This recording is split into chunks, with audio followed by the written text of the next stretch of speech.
ഇതിൻ്റെ riding comfort അതുപോലെ ഇതിൻ്റെ സ്റ്റെബിലിറ്റി അത് എടുത്തു പറയേണ്ട ഒരു കാര്യം തന്നെയാണ് കേട്ടോ.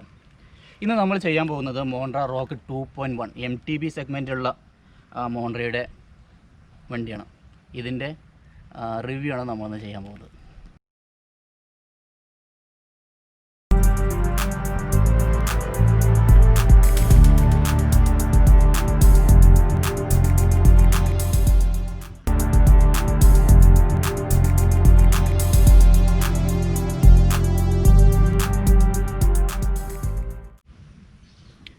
ഇതിൻ്റെ ഫ്രെയിം ക്വാളിറ്റി അതുപോലെ ഫ്രെയിമിൻ്റെ ഷേപ്പ് ഹൈ എൻഡ് ബ്രാൻഡുകളോട് കടപിടിക്കുന്ന രീതിയിലാണ് കേട്ടോ.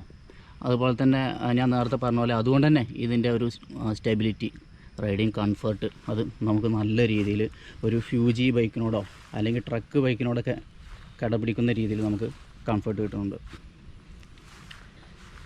പിന്നെ നമുക്ക് എടുത്തു പറയേണ്ട ഒരു കാര്യം എന്ന് വെച്ച് കഴിഞ്ഞാൽ ഇതിൻ്റെ ഗിയർ സിസ്റ്റമാണ്.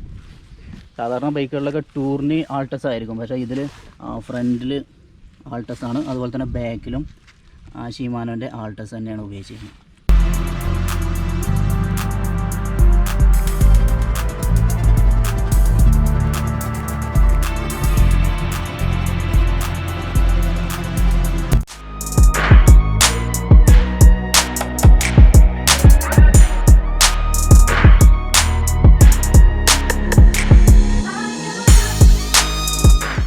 പിന്നെ ക്രാങ്ക് പ്രോവിൽ നല്ല ക്രാങ്ക് തന്നെയാണ് കേട്ടോ.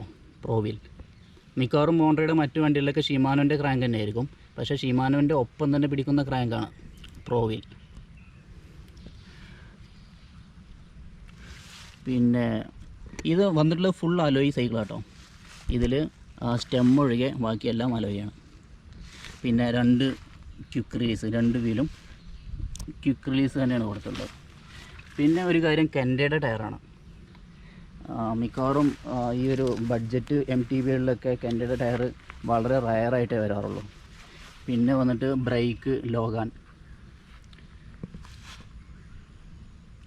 പിന്നെ മോണ്ട്രയുടെ പല വണ്ടികളും, ഒട്ടുമിക്ക വണ്ടികളും ഡിസൈൻ ഇൻ ഇംഗ്ലണ്ട് തന്നെ ആയിരിക്കും.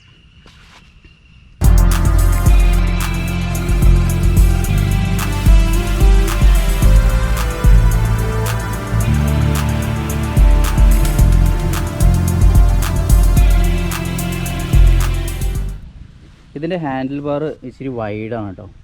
അതുകൊണ്ട് ഇതിൽ റൈഡ് ചെയ്യുമ്പോൾ ഒരു രാജകീയം നമുക്ക് ഫീൽ ചെയ്യും എന്നുള്ളതാണ്. അതുപോലെ തന്നെ ഹെഡ്സെറ്റ് നെക്കോൻ്റെ ഹെഡ്സെറ്റാണ് യൂസ് ചെയ്തേക്കുന്നത്. സ്റ്റെമ്മിലേക്ക് വരുമ്പോൾ കണ്ടില്ലേ, സൺടൂറിൻ്റെ സ്റ്റെമ്മാണ്. ഇതിന് 150 കിലോ വെയിറ്റ് താങ്ങാനുള്ള ശേഷിയുണ്ട്. അതുപോലെ തന്നെ ഇതിൻ്റെ ഒരു ന്യൂനത എന്ന് പറയാനുള്ളത് എന്താണെന്ന് വെച്ച് കഴിഞ്ഞാൽ ഇതിന് സ്റ്റെം ലോക്കില്ല, അതായത് സസ്പെൻഷൻ ലോക്കില്ല എന്നുള്ളതാണ്. അത് പ്രത്യേകിച്ച് ഒരു ന്യൂനതയൊന്നുമല്ല, MTBയെ സംബന്ധിച്ചിടത്തോളം ന്യൂനതയൊന്നുമല്ല കേട്ടോ.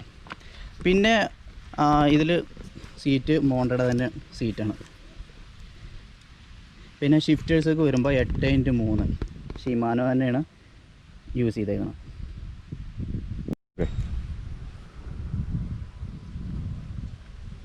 ഇതിൻ്റെ ഭാരം ഒരു 15 കിലോയിൽ താഴെയാണ് കേട്ടോ. അതുപോലെ തന്നെ ഇതിന് ഒരു ഭാരം വരുന്നത് ഫ്രണ്ടിലേക്കാണ്, അതായത് ഈ സ്റ്റെമ്മിൻ്റെ ഭാരം, ഇത് മെറ്റലാവുകൊണ്ട് ഭാരം ഫ്രണ്ടിലേക്കാണ് വരുന്നത്. അതുകൊണ്ട് ഒരു ഹൈബ്രിഡ് ഓടിക്കുന്ന എഫേർട്ട് മതി ഇത് റൈഡ് ചെയ്ത് പോകാനായിട്ട്. ലോങ് റൈഡൊക്കെ അതുകൊണ്ട് തന്നെ ലോങ് റൈഡ് പോകാനും ഇത് തന്നെ ധാരാളമാണ്. പിന്നെ ഒരു കാര്യം പറയാനുള്ളത്, സാധാരണ ബിഗിനേഴ്സ് ഒരു MTB എടുക്കുമ്പോൾ മിക്കവാറും ഒരു 17 താഴെയുള്ള MTB ആയിരിക്കും എടുക്കുക. എന്നിട്ട് അവർ 6 മാസത്തിനുള്ളിൽ അതൊരു 8 രൂപ അല്ലെങ്കിൽ 9,000 രൂപയൊക്കെ വിറ്റ ശേഷം അപ്ഗ്രേഡ് ചെയ്യാറ് പതിവ്. പക്ഷേ ഇങ്ങനെ ഒരു വണ്ടി എടുക്കുകയാണെങ്കിൽ മോണ്ട്ര പോലുള്ള ഒരു ബ്രാൻഡിൽ നിന്ന് ഇതുപോലൊരു പ്രീമിയം MTB എടുക്കുകയാണെങ്കിൽ നിങ്ങൾക്ക് ഒരു 2-3 വർഷത്തിന് ഇത് അപ്ഗ്രേഡ് ചെയ്യേണ്ടി വരുന്നില്ല. പിന്നെ നന്നായിട്ട് ആദ്യം മുതൽ തന്നെ നന്നായിട്ട് ഒരു ബൈക്ക് റൈഡ് ചെയ്യുന്നതിൻ്റെ ഫീൽ തന്നെ അവർക്ക് കിട്ടുകയും ചെയ്യും. പിന്നെ ഇതിൻ്റെ റേറ്റ് ഏകദേശം 23-ൽ താഴെയാണ് കേട്ടോ. പല ഷോപ്പുകളിലും വ്യത്യാസം ഉണ്ടാവും. 23-ൽ താഴെയാണ് ഇതിൻ്റെ റേറ്റ്. നമ്മൾ ഇത് എടുത്തത് മലപ്പുറം ട്രാക്ക് ആൻഡ് ട്രയലിൽ നിന്നാണ്. നിങ്ങൾക്ക് എന്തെങ്കിലും സംശയം ഉണ്ടെങ്കിൽ, ഇതുമായി ബന്ധപ്പെട്ട് സംശയം ഉണ്ടെങ്കിൽ മലപ്പുറം ട്രാക്ക് ആൻഡ് ട്രയലിൻ്റെ നമ്പർ ഞാൻ ഡിസ്ക്രിപ്ഷനിൽ കൊടുക്കുന്നുണ്ട്. അതിൽ വിളിച്ച് കഴിഞ്ഞാൽ നിങ്ങൾക്ക് ലഭിക്കുന്നതാണ്. അപ്പോൾ ഒരു ബിഗിനേഴ്സിന് എടുക്കാൻ പറ്റിയ ഒരു ബൈക്ക് തന്നെയാണ് റോക്ക് 2.1 കേട്ടോ. ഓക്കെ.